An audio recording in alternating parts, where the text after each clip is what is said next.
ಸ್ನೇಹಿತರೆ, ನಾನು doctor Kumaraswamy creative coaching centre ಶಿವಮೊಗ್ಗದ ನಿರ್ದೇಶಕರು. ಸ್ನೇಹಿತರೆ, ನಾನು ನೇರವಾಗಿ ಇವತ್ತಿನ ನಾನು ಟಾಪಿಕ್ಗೆ ಹೋಗ್ತೀನಿ. ಇವತ್ತಿನ ಟಾಪಿಕ್ ಫಂಡಮೆಂಟಲ್ ರೈಟ್ಸ್. ಈಗಾಗಲೇ ನಾನು ಮೊದಲನೇ ವಿಡಿಯೋದಲ್ಲಿ ಫಂಡಮೆಂಟಲ್ ರೈಟ್ಸ್ ಅಂದ್ರೆ ಏನು, ಅದರ ಹಿನ್ನೆಲೆ ಏನು, ಈ ಹಿಂದೆ ಯಾವ್ಯಾವ ಪರೀಕ್ಷೆಯಲ್ಲಿ ಫಂಡಮೆಂಟಲ್ ರೈಟ್ಸ್ ಸಂಬಂಧಪಟ್ಟಂತ ಪ್ರಶ್ನೆಗಳನ್ನು ಕೇಳಿದರೆ ಮುಂದೆ ಯಾವ ರೀತಿ ಪ್ರಶ್ನೆಗಳನ್ನು ಕೇಳಬಹುದು ಅನ್ನೋದನ್ನ ಈಗಾಗಲೇ ಈ ಹಿಂದೆ ವಿಡಿಯೋದಲ್ಲಿ ತಿಳಿಸೀನಿ. ಸೊ ಈಗ ನೇರವಾಗಿ ನಾನು ಟಾಪಿಕ್ಗೆ ಹೋಗ್ತೀನಿ. ಸ್ನೇಹಿತರೆ, ಫಂಡಮೆಂಟಲ್ ರೈಟ್ಸ್. ನಮಗೆ ಪ್ರಸ್ತುತ ಫಂಡಮೆಂಟಲ್ ರೈಟ್ಸ್ 6 ರೈಟ್ಸ್ಗಳಿವೆ. ಒರಿಜಿನಲಿ 7 ರೈಟ್ಸ್ಗಳು ಇದ್ದು ಅದರಲ್ಲಿ ಪ್ರಾಪರ್ಟಿ ರೈಟ್ ಏನಿದೆ ಅದನ್ನ ಪ್ರಸ್ತುತವಾಗಿ ಫಂಡಮೆಂಟಲ್ ರೈಟ್ಸ್ ಇಂದ ತೆಗೆದುಹಾಕಿದ್ದಾರೆ. ಸೊ ಉಳಿದಂತೆ 6 ರೈಟ್ಸ್ಗಳಿದ್ದಾವೆ. ಈ ಫಂಡಮೆಂಟಲ್ ರೈಟ್ಸ್ ನಮ್ಮ ಸಂವಿಧಾನದ ಪಾರ್ಟ್ 3 ಮೂರನೇ ಭಾಗದಲ್ಲಿ ಬರುತ್ತೆ. ಭಾಗ 3ರಲ್ಲಿದೆ. ಆರ್ಟಿಕಲ್ ನಂಬರ್ಸ್ 12ರಿಂದ 35ವರೆಗೂ ಇದಾವೆ. ಸೊ ಈ ಹಿನ್ನೆಲೆಯಲ್ಲಿ 6 ಫಂಡಮೆಂಟಲ್ ರೈಟ್ಸ್ ಅನ್ನ ನಾವು ಈ ರೀತಿ ಹೇಳ್ಬೋದು.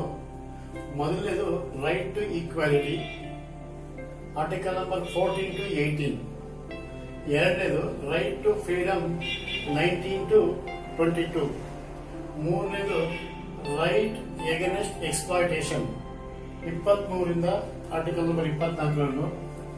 Right to freedom of religion 25ರಿಂದ 28. ಐದನೇದು ಕಲ್ಚರಲ್ ಅಂಡ್ ಎಜುಕೇಶನ್ ರೈಟ್ಸ್ 29ರಿಂದ 30. ಸ್ನೇಹಿತರೆ, ರೈಟ್ ಟು ಪ್ರಾಪರ್ಟಿ ಇದು ರಿಪೆಂಡ್ ಆಗಿದೆ, article number 31. Right to constitution remedies article number 32. So ಹೀಗೆ 6 ರೈಟ್ಗಳು ಪ್ರಸ್ತುತವಾಗಿದ್ದಾವೆ. ಈ ಒಂದು ರೈಟ್ಸ್ ಅನ್ನ ನಾವೇನ್ ಕರಿತೀವಪ್ಪ ಅಂದ್ರೆ 6 ಫಂಡಮೆಂಟಲ್ ರೈಟ್ಸ್ ಅಂತ ಕರಿತೀವಿ. ಮೊದಲನೇ ರೈಟ್ ಟು ಈಕ್ವಾಲಿಟಿ ಅಂದ್ರೆ ಕನ್ನಡದಲ್ಲಿ ಸಮಾನತೆ ಹಕ್ಕು, ಸಮಾನತೆಯ ಹಕ್ಕು.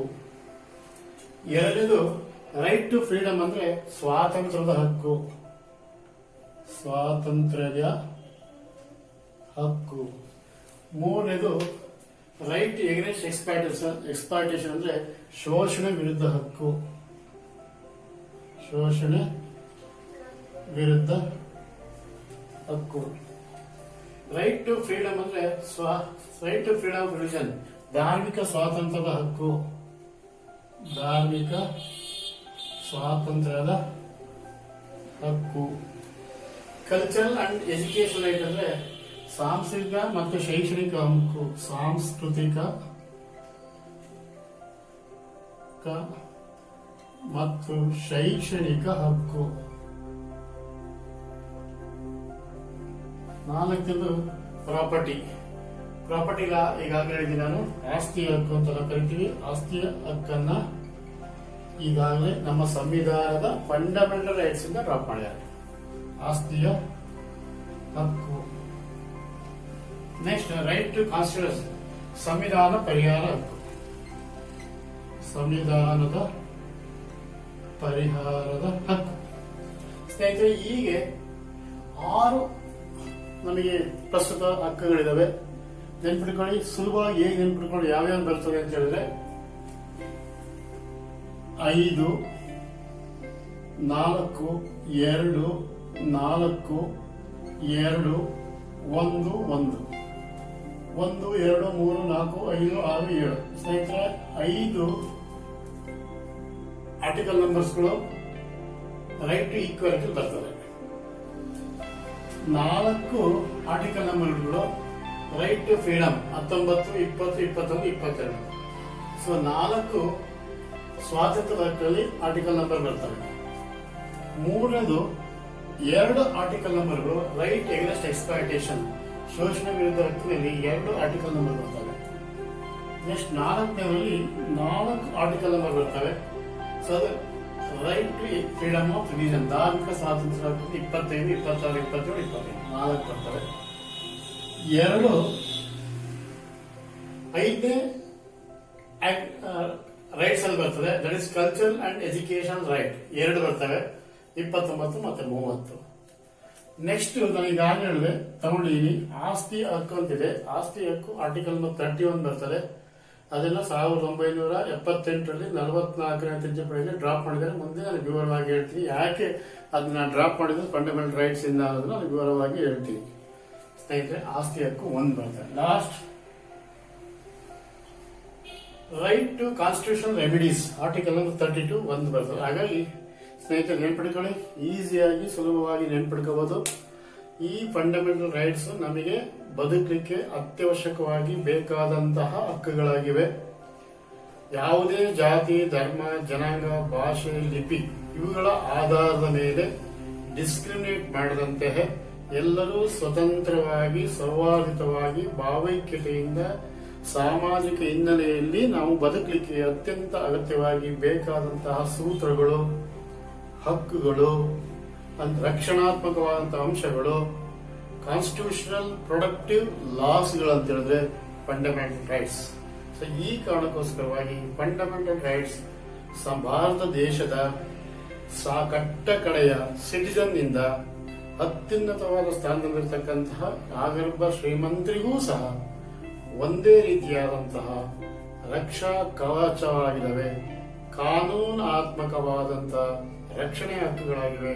ಇವನ್ನ ನಾವು ಮ್ಯಾಗ್ನಾ ಕಾರ್ಟಾ ಆಫ್ ಇಂಡಿಯಾ ಅಂತ ಕರಿತೀವಿ. ಹಾಗಾಗಿ ಈ ರೈಟ್ಸ್ ಗಳಲ್ಲಿ ಬರುವಂತಹ ಆರ್ಟಿಕಲ್ ನಂಬರ್ಸ್ಗಳು ನಾವು ಏನೇನು ಹೇಳ್ತೇವೆ ಅನ್ನೋದನ್ನ ನಾವು ಚರ್ಚೆ ಮಾಡ್ತಾ ಹೋಗೋಣ ಬೇರೆ ಬೇರೆ ವಿಡಿಯೋದಲ್ಲಿ. ಈ ವಿಡಿಯೋದಲ್ಲಿ ಸ್ನೇಹಿತರೆ ಮೊದಲೇ ಒಂದು ರೈಟ್ ಸಮಾನತೆ ಹಕ್ಕಿದೆ, ರೈಟ್ ಈಕ್ವಾಲಿಟಿ 14 18 ಇದೆ, ಅದರ ಬಗ್ಗೆ ಚರ್ಚೆ ಮಾಡ್ತಾ ಹೋಗೋಣ ಸ್ನೇಹಿತರೆ.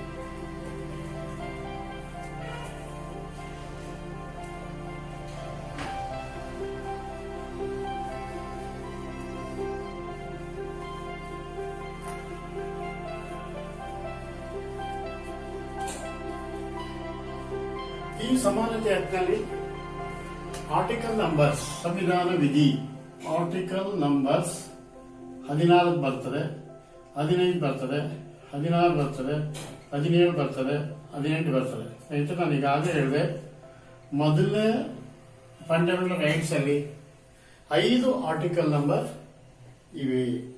ಆ ಆರ್ಟಿಕಲ್ ನಂಬರ್ಸ್ ಯಾವ್ದಪ್ಪ ಅಂದ್ರೆ 14 ರಿಂದ 18 ಅಂತಂದ್ರೆ ಸಮಾನತೆ ಹಕ್ಕು ಅಂತಕ್ಕಂಥ ರೈಟ್ಸ್ ಅಲ್ಲಿ ಆರ್ಟಿಕಲ್ ನಂಬರ್ 14 ಅಥವಾ ಸಂವಿಧಾನ ವಿಧಿ 14, 15, 16, 17, 18. ಇದೇನ್ ಹೇಳ್ತಾರೆ? ಆರ್ಟಿಕಲ್ ನಂಬರ್ ಏನ್ ಹೇಳ್ತಾರೆ? All are equal, all are equal before law ಅಂತ. ಇದು ಬಹಳ ಇಂಪಾರ್ಟೆಂಟ್ ಸ್ನೇಹಿತರೆ, ನೆನಪಿಟ್ಕೊಳ್ಳಿ. ಆರ್ಟಿಕಲ್ ನಂಬರ್ 14 ಏನ್ ಹೇಳ್ತಪ್ಪ ಅಂದ್ರೆ ನಮ್ಮ ದೇಶದಲ್ಲಿರ್ತಕ್ಕಂತಹ ಯಾವುದೇ ಪ್ರಜೆ ದೇಶದ ಯಾವುದೇ ಮೂಲೆಯಲ್ಲಿ ವಾಸ ಮಾಡಲಿ, ಯಾವುದೇ ಭಾಷೆಯನ್ನು ಮಾತಾಡಲಿ, ಯಾವುದೇ ಧರ್ಮ, ಜಾತಿ, ಜನಾಂಗಕ್ಕೆ ಸೇರಲಿ, ಯಾವುದೇ ಲಿಪಿಯನ್ನು ಬಳಸಲಿ, ಅವನು ಕಾನೂನಿನಲ್ಲಿ ಸಮ. ಕಾನೂನಲ್ಲಿ ಸಮಾನರು ಅಂತ ಹೇಳಿದ್ರೆ ದೇಶದಲ್ಲಿ ಇರುವಂತಹ ಸಾಮಾನ್ಯ ಪ್ರಜೆಯಿಂದ ಅತ್ಯುನ್ನತ ಸ್ಥಾನದಲ್ಲಿರ್ತಕ್ಕ ಆಗರ್ಭ ಶ್ರೀಮಂತನಿಗೂ ಸಹ ಒಂದೇ ಕಾನೂನು. ಈ ಕಾನೂನಿನಲ್ಲಿ ಯಾವುದೇ ರೀತಿಯಾದ ತಾರತಮ್ಯ ಇಲ್ಲ. ದೇಶದಲ್ಲಿರ್ತಕ್ಕಂಥ ಯಾವುದೇ ಪ್ರಜೆ ತಪ್ಪು ಮಾಡಿದಾಗ ಆ ತಪ್ಪಿಗೆ ಸಂಬಂಧಿಸಿದಂತೆ ಘನವೆತ್ತ ನ್ಯಾಯಾಲಯ ತೀರ್ಪನ್ನು ಕೊಡುವಾಗ ಆ ಅಪರಾಧಿ ಸ್ಥಾನದಲ್ಲಿರುವಂತವನೋ ಅಥವಾ ಆರೋಪಿಯಾಗಿರುವಂತವನೋ ಅವನ ಆರ್ಥಿಕ ಹಿನ್ನೆಲೆ, ಧಾರ್ಮಿಕ ಹಿನ್ನೆಲೆ, ಸಾಮಾಜಿಕ ಹಿನ್ನೆಲೆ ಯಾವುದನ್ನೂ ನೋಡುವಂತಿಲ್ಲ. ಹಾಗಾಗಿ ಕಾನೂನು ಎಲ್ಲರಿಗೂ ಒಂದೇ. ಸೊ ಈ ಹಿನ್ನೆಲೆಯಲ್ಲಿ ಭಾರತ ದೇಶದಲ್ಲಿರ್ತಕ್ಕಂಥ ಪ್ರಜೆ ಅವನು ಯಾವುದೇ ರೀತಿಯ ತಪ್ಪು ಮಾಡದೇ ಇದ್ದಾಗ ನಿಶ್ಚಿಂತೆಯಿಂದ ಅವನು ಬದುಕಬಹುದು.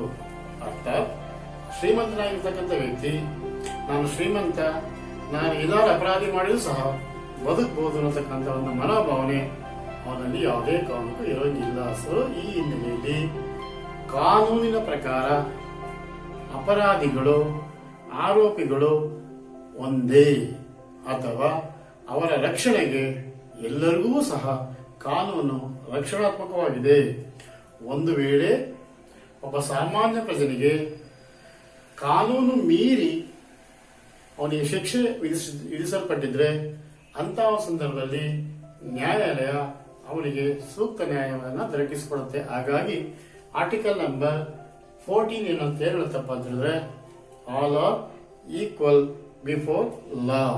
ಸೊ ನೆಕ್ಸ್ಟ್ ಆರ್ಟಿಕಲ್ 15 ಡಿಸ್ಕ್ರಿಮಿನೇಷನ್ ಸಂಬಂಧ ಅಂತ ಹೇಳುತ್ತೆ.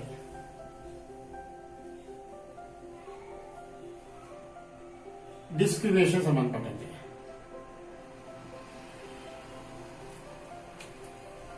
ಡಿಸ್ಕ್ರಿಮಿನೇಷನ್ ಏನಪ್ಪಾ ಅಂತ ಹೇಳಿದ್ರೆ ತಾರತಮ್ಯ ಮಾಡುವಂತಿಲ್ಲ.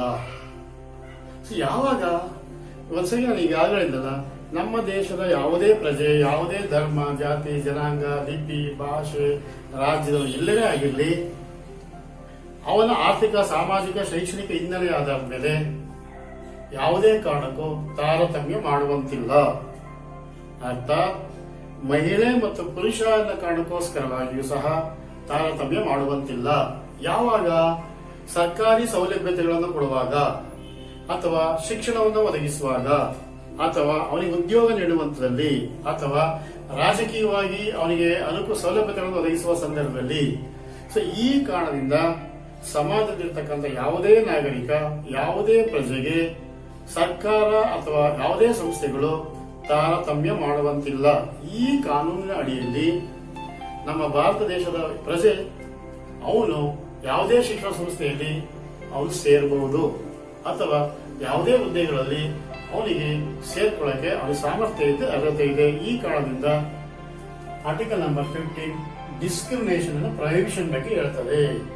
ಅಂದ್ರೆ ತಾರತಮ್ಯ ಮಾಡುವಂತಿಲ್ಲ ಅನ್ನೋ ಒಂದು ನಿಯಮ ಅಥವಾ ರೈಟು ಅದು ಬೆನ್ನೆಲುಬಾಗಿ ಅತ್ಯಂತ ಕಡು ವರ್ಗದ ಬಡವರಿಗೆ ನಿಲ್ಲುತ್ತೆ, ಸಪೋರ್ಟಿವ್ ಆಗಿರುತ್ತೆ ಅಂತ ಹೇಳ್ಬೋದು. ಆರ್ಟಿಕಲ್ ನಂಬರ್ 16 ಏನಂತಂದ್ರೆ ಪಬ್ಲಿಕ್ ಅಪಾಯಿಂಟ್ಮೆಂಟ್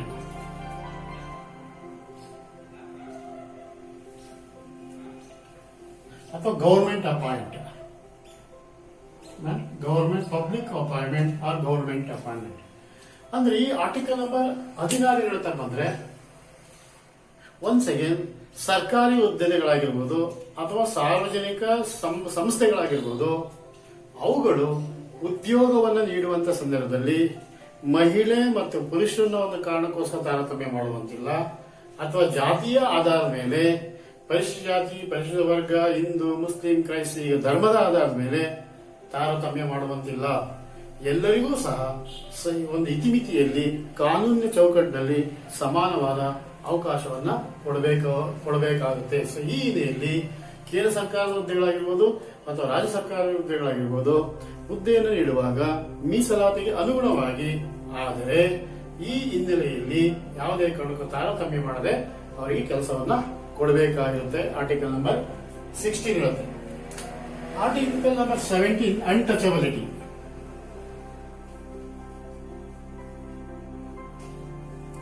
ಸ್ನೇಹಿತರೆ ನೆನ್ಪಿಟ್ಕೊಳ್ಳಿ, ಅಸ್ಪೃಶ್ಯತೆ ನಿವಾರಣೆ ಬಗ್ಗೆ ಹೇಳುತ್ತೆ. ಒನ್ಸ್ ಅಗೇನ್ ನಮ್ಮ ದೇಶದಲ್ಲಿ ವಾಸ ಮಾಡುವಂತ ಪ್ರಜೆ ಯಾರೇ ಆಗಿರ್ಲಿ, ಆ ಪ್ರಜೆಯ ಹಿನ್ನೆಲೆಯನ್ನು ಆಧಾರವಾಗಿ ಇಟ್ಕೊಂಡು ಅವನು ಅಸ್ಪೃಶ್ಯ ಅನ್ನೋ ಒಂದು ಮನೋಸ್ಥಿತಿಯಿಂದ ಆ ವ್ಯಕ್ತಿಗೆ ಸಾಮಾಜಿಕ ಬಹಿಷ್ಕಾರಗಳನ್ನು ಹಾಕ್ತಕ್ಕಂಥದ್ದಾಗಿರ್ಬೋದು, ಅಥವಾ ಸಾರ್ವಜನಿಕ ಸಂಘ ಸಂಸ್ಥೆಗಳು ಅಥವಾ ಕಚೇರಿಗಳು ಅಥವಾ ದೇವಸ್ಥಾನಗಳು ಇತ್ಯಾದಿಗಳಲ್ಲಿ ಅವನ ಜಾತಿ ಧರ್ಮದ ಆಧಾರದ ಮೇಲೆ ಅವನನ್ನು ಹೊರಗಿಡುವಂತಿಲ್ಲ, ಪ್ರವೇಶವನ್ನ ನಿರಾಕರಿಸುವಂತಿಲ್ಲ, ಸರ್ಕಾರಿ ಹುದ್ದೆಗಳಲ್ಲಿ ನಿರಾಕರಿಸುವಂತಿಲ್ಲ. ಸೊ ಈ ಹಿನ್ನೆಲೆಯಲ್ಲಿ ಸಾಮಾನ್ಯವಾಗಿ ನಮ್ಮ ದೇಶದ ಯಾವುದೇ ಪ್ರಜೆ ಎಲ್ಲೇ ವಾಸ ಮಾಡಲಿ, ಅವನು ಇತರ ವರ್ಗದ, ಇತರ ಜನಾಂಗದ ವ್ಯಕ್ತಿಗಳ ರೀತಿಯಲ್ಲಿ ಸೌಹಾರ್ದಯುತವಾಗಿ ಬದುಕುವಂತ ಹಕ್ಕನ್ನು ಹೊಂದಿರುತ್ತಾನೆ. ಯಾವುದೇ ಕಾರಣಕ್ಕೂ ಶಾಲೆ, ಕುಡಿಯುವ ನೀರು, ರಸ್ತೆ, ಕಚೇರಿಗಳು ಇವುಗಳನ್ನ ಅವನು ಬಳಸಿಕೊಳ್ಳಂಗಿಲ್ಲ ಅಂತೇಳಿ ಅವರಿಗೆ ನಿಷೇಧವನ್ನ ಹೇರುವಂತಿಲ್ಲ. ಈ ಕಾರಣದಿಂದ ನಾವು ನಮ್ಮ ಬದುಕನ್ನು ಕಟ್ಟಿಕೊಳ್ಳುವಾಗ ಎಲ್ಲರಂತೆಯೂ ಸಹ ನಾವು ಸಹಜೀವನವನ್ನ ಅಥವಾ ಸಹ ಸಂಪ್ರದಾಯವನ್ನ ಮುಂದುವರಿಸಿಕೊಳ್ಳಕ್ಕೆ ಅವಕಾಶ ಇದೆ. ಹಾಗಾಗಿ ಇದು ಬದುಕುವ ಶೈಲಿಯಲ್ಲಿ ಸಮಾನತೆಯನ್ನು ಕಟ್ಕೊಳ್ಳಕ್ಕೆ ಅನ್ಟಚಬಿಲಿಟಿ ಬಹಳ ಉಪಯೋಗ ಆಗ್ತದೆ. ನೆಕ್ಸ್ಟ್ ಆರ್ಟಿಕಲ್ ನಂಬರ್ 18 ಏನಂತ ಬಿರುದುಗಳ ರದ್ದತಿ. ಬಿರುದುಗಳ ರದ್ದತಿ ಅಂದ್ರೇನು? ಪ್ರಾಹಿಬಿಷನ್ ಆಫ್ ಹಿಸ್ಟಾರಿಕಲ್ ಅವಾರ್ಡ್ಸ್ ಅಂತ ಕರಿತೀವಿ. ಸ್ನೇಹಿತರೆ ನೆನ್ಪಿಟ್ಕೊಳ್ಳಿ, ಬಿರುದಾವಳಿಗಳನ್ನು ರದ್ದತಿ ಅಂತ ಹೇಳ್ತಾರೆ. ಏನು ಸಾಮಾನ್ಯವಾಗಿ ಐತಿಹಾಸಿಕವಾದಂತಹ ಬಿರುದುಗಳಿದೆ. ರಾಜ ಬಹದ್ದೂರ್, ರಾಜಾದಿರಾಜ, ರಾಜ ಮಹಾರಾಜ, ಈ ತರ ಬಿರುದುಗಳನ್ನ ಯಾರಿಗೂ ಸಹ ಸಾಮಾನ್ಯ ವ್ಯಕ್ತಿಗೆ ನೀಡುವಂತಿಲ್ಲ. ನೀಡಿದರೂ ಸಹ ಅವುಗಳು ಸರ್ಕಾರಿಯ ಕಚೇರಿಯ ದಾಖಲೆಗಳಲ್ಲಿ ದಾಖಲಿಸುವಂತಿಲ್ಲ. ಇದು ಬಹಳ ಇಂಪಾರ್ಟೆಂಟ್. ಹಾಗಾಗಿ ಬಿರುದುಗಳನ್ನ ನೀವು ಯಾವುದೇ ಸಂಘ ಸಂಸ್ಥೆಗಳವರು ಸುಮ್ಮನೆ ಅವರ ಅನುಕೂಲಕ್ಕೆ ತಕ್ಕಂತೆ, ಅವರ ನೆಮ್ಮದಿಗೆ, ಅವರ ಖುಷಿಗೆ ಸುಮ್ಮನೆ ಕರೀಬಹುದು. ಆದ್ರೆ ಅದನ್ನ ಫಂಡಮೆಂಟಲ್ ರೈಟ್ಸ್ ಅಲ್ಲಿ ನಿಷೇಧಿಸಲಾಗಿದೆ. ಆದರೆ ಕೆಲವೊಂದು ವಿನಾಯಿತಿಯನ್ನು ಕೊಡಲಾಗಿದೆ. ಸ್ನೇಹಿತರೆ ನೆನ್ಪಿಟ್ಕೊಳ್ಳಿ, ಶೈಕ್ಷಣಿಕವಾಗಿ ಯಾರ ಸಂಶೋಧನೆಗಳನ್ನ ಮಾಡಿದ್ರೆ ಡಾಕ್ಟರೇಟ್ ಪದವಿಯನ್ನೇ ಕೊಡ್ತಾರೆ. ಸಾಮಾಜಿಕವಾಗಿ ಹೆಚ್ಚು ಹೆಚ್ಚು ಸೋಷಿಯಲ್ ವರ್ಕ್ ಅನ್ನ ಮಾಡಿದ್ರೆ ಅವನಿಗೆ ಡಾಕ್ಟರೇಟ್ ಪದವಿಯನ್ನೇ ಕೊಡ್ತಾರೆ. ಅಥವಾ ಮಿಲಿಟರಿಸ್ಟ್ಗಳಿಗೆ ಸಂಬಂಧಪಟ್ಟಂತೆ ಅದು ಏರ್ ಫೋರ್ಸ್ ಆಗಿರ್ಬೋದು, ನೇವಿ ಆಗಿರ್ಬೋದು, ಮಿಲಿಟರಿ ಆಗಿರ್ಬೋದು, ಆ ಅವಾರ್ಡ್ಗಳನ್ನ ಕೊಡಬಹುದು. ಸೊ ಹೀಗೆ ಕೆಲವು ವಿನಾಯಿತಿಗಳೊಂದಿಗೆ ಏನ್ ಹಿಸ್ಟಾರಿಕಲ್ ಬಿರುದುಗಳಿದಾವೆ ಆ ಬಿರುದುಗಳನ್ನ ನಿಷೇಧಿಸಲಾಗಿದೆ. ಸೊ ಈ ಹಿನ್ನೆಲೆಯಲ್ಲಿ ಆರ್ಟಿಕಲ್ ನಂಬರ್ 14, 15, 16, 17 ಮತ್ತು 18 ಈ 5 ರೈಟ್ಸ್ಗಳು ನಮಗೆ ಸಮಾನತೆಯನ್ನ, ಸಮಾನವಾದ ಜೀವನವನ್ನ ನಮ್ಮ ದೇಶದಲ್ಲಿ ಯಾವುದೇ ರಾಜ್ಯದಲ್ಲಿ ಯಾವುದೇ ಮೂಲೆಯಲ್ಲಿ ನಾವು ಪಡ್ಕೊಂಡು ಎಲ್ಲರೂ ಸಹ ಸಮಾನವನ್ನು ಜೀವನ ಮಾಡಲಿಕ್ಕೆ ಅತ್ಯಂತ ಉಪಯುಕ್ತ ಆಗ್ತವೆ. ಸ್ನೇಹಿತರೆ ನೆನಪಿಟ್ಕೊಳ್ಳಿ, ಒಂದು ವೇಳೆ ಈ 5 ಆರ್ಟಿಕಲ್ ನಂಬರ್ ಅಲ್ಲಿ ಹೇಳಿರುವಂತಹ ವಿಷಯಗಳಲ್ಲಿ ಯಾವುದೇ ಒಬ್ಬ ವ್ಯಕ್ತಿಗೆ ಧಕ್ಕೆಯಾದ್ರೆ ಅವುಗಳನ್ನ ನಾವು ಪ್ರತಿಭಟಿಸಬಹುದು ಅಥವಾ ಸರ್ಕಾರದ ಗಮನಕ್ಕೆ ತರಬಹುದು. ಅಥವಾ ಒಂದು ವೇಳೆ ಇನ್ನೊಂದು ಸಂಘ ಸಂಸ್ಥೆ ವ್ಯಕ್ತಿಗಳಿಂದ ನಮಗೆ ಅನ್ಯಾಯವಾಗಿದ್ರೆ ಇವುಗಳನ್ನ ನಾವು ಸಂಬಂಧಪಟ್ಟಂತಹ ಠಾಣೆಯಲ್ಲಿ ಕೇಸನ್ನ ಫೈಲ್ ಮಾಡುವುದರ ಮೂಲಕ ನಾವು ಅದಕ್ಕೆ ಪರಿಹಾರ ಕಂಡುಕೋಬಹುದು ಅಥವಾ ರಕ್ಷಣೆ ಪಡೆಯಬಹುದು. ಅಥವಾ ಒಂದು ವೇಳೆ ಸರ್ಕಾರವೇ ಈ ಮೂಲಭೂತ ಹಕ್ಕುಗಳಲ್ಲಿ ಸಮಾನತೆ ಹಕ್ಕಿಗೆ 5 ಆರ್ಟಿಕಲ್ ನಂಬರ್ ಅಲ್ಲಿ ತಿಳಿಸಿರುವಂತಹ ಅಂಶಗಳಿಗೆ ಧಕ್ಕೆ ಬಂದ್ರೆ ನಾವು ಹೈಕೋರ್ಟ್ ನಲ್ಲಿ ಅಥವಾ ಸುಪ್ರೀಂ ಕೋರ್ಟ್ ನಲ್ಲಿ ಪ್ರಶ್ನಿಸಲಿಕ್ಕೆ ಅವಕಾಶ ಇದೆ. ಹಾಗಾಗಿ ಕೇಂದ್ರ ಸರ್ಕಾರ ಆಗಿರ್ಬೋದು, ರಾಜ್ಯ ಸರ್ಕಾರ ಆಗಿರ್ಬೋದು, ಈ ನಾವು ಹೇಳಿ ತಿಳಿಸಿದಂತೆ ಸಮಾನತೆ ಹಕ್ಕು ಏನು 14ರಿಂದ 18 ಇದಾವೆ, ಈ 18 ಹಕ್ಕುಗಳಲ್ಲಿ ಸ್ವಲ್ಪ ಚ್ಯುತಿಯಾದರೂ ಸಹ ಸರ್ಕಾರ ಒಂದು ರೀತಿಯಲ್ಲಿ ನಮಗೆ ಸರಿಯಾದ ರೀತಿಯಲ್ಲಿ ನಡೆಸಿಕೊಳ್ಳಿಲ್ಲ ಅಂದ್ರೆ ಆಗ ನಮ್ಮ ಮೂಲಭೂತ ಹಕ್ಕುಗಳನ್ನ ನಾವು ಪಡ್ಕೊಳ್ಳಿಕ್ಕೆ ಅರ್ಹರಿದ್ದೀವಿ. ಸೊ ಈ ಹಿನ್ನೆಲೆಯಲ್ಲಿ ನಾವು ವಿದ್ಯಾಭ್ಯಾಸ ಮಾಡುವಾಗ, ಮಕ್ಕಳನ್ನ ಶಾಲೆಗೆ ಸೇರಿಸುವಂತ ಸಂದರ್ಭದಲ್ಲಿ, ಅಥವಾ ಉದ್ಯೋಗವನ್ನು ಪಡೆಯುವಂತ ಸಂದರ್ಭದಲ್ಲಿ,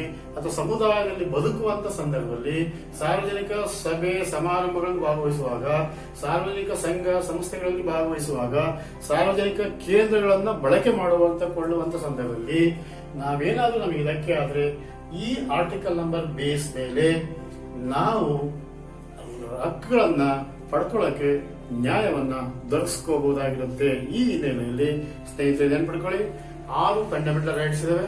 6 ಫಂಡಮೆಂಟಲ್ ರೈಟ್ಸ್ ಅಲ್ಲಿ ಇವತ್ತಿನ ದಿನ ನಾನು ಮೊದಲನೇದಾಗಿ ರೈಟ್ ಟು ಈಕ್ವಾಲಿಟಿ ಅಥವಾ ಸಮಾನತೆ ಹಕ್ಕು ಅನ್ನೋದ್ರಲ್ಲಿ 5 article number 14, article number 15, article number 16, article number 17, article number 18 ಈ 5 ಆರ್ಟಿಕಲ್ ನಂಬರ್ ಬಗ್ಗೆ ಸೂಕ್ಷ್ಮವಾಗಿ ತಿಳಿಸಿದ್ದೀನಿ. ಸೊ ಇದನ್ನ ಉಪಯೋಗ ಮಾಡ್ಕೊಂತೀರಾ ಅಂತ ಹೇಳಿ ಮುಂದಿನ ವಿಡಿಯೋದಲ್ಲಿ ಉಳಿದಂತಹ ಫಂಡಮೆಂಟಲ್ ರೈಟ್ಸ್ ಅನ್ನ ಆರ್ಟಿಕಲ್ ನಂಬರ್ ಏನೇನು ಇರುತ್ತೆ ಅನ್ನೋದ್ರ ಬಗ್ಗೆ ನಿಮಗೆ ತಿಳಿಸ್ತೀನಿ. ಒಳ್ಳೆಯದಾಗಲಿ ಸ್ನೇಹಿತರೆ, ಇದನ್ನ ಕರಗತ ಮಾಡ್ಕೊಂತೀರಾ.